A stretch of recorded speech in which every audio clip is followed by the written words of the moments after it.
High, আমি জয়িতা আর আমার mini ভ্লগে তোমাদের সবাইকে অনেক অনেক ওয়েলকাম। তারপর বলো, রং খেলা সবার কেমন কাটলো? একটা দিন ভিডিও পোস্ট করা হলো না, তাই বলে এটা ভেবো না যে রং খেলায় ভাং খেয়ে উল্টে পড়েছিলাম, একদমই সেটা নয়।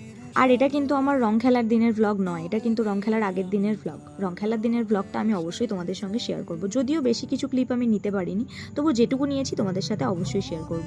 আজ ছিল আমার একটা বান্ধবীর আইবুড়ো ভাত, দেখতে দেখতে বান্ধবীদেরও বিয়ে হওয়া শুরু হয়ে গেল। এই প্রথমবার হয়তো আমি কোনো বান্ধবীর বিয়েতে যাব।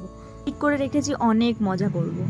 জানি না কি হবে, আমি যেই জিনিসটায় বেশি ভাবনা চিন্তা করি সেটা শেষ পর্যন্ত হয় না, কিন্তু আমি আরও বেশি চেষ্টা করব যাতে এইগুলো কেটে যায়।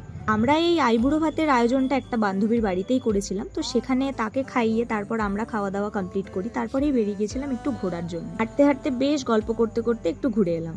আর ওখানেই যেহেতু দেবলীনার বাড়ি, তো ওকে ওখান থেকে একেবারে বাড়িও ছেড়ে দেওয়ার কথা ছিল, ওখান থেকে ওকে একেবারে বাড়ি ছেড়ে দিয়ে তারপরে আমরা বাড়ির জন্য বেরোই। আর কিছুদিন পরেই এই শীতলপুরের বড় একটা অনুষ্ঠান হবে। তারপরেই দেবলীনাদের ওখানে গিয়ে দেখি ওদের এখানে একটা নতুন রাধা গোবিন্দের মন্দির হয়েছে, সেখানেই মানে পুজো হচ্ছে, প্রতিষ্ঠা হচ্ছে আর কি মন্দিরটা। তো দ্যাটস ইট, টাটা।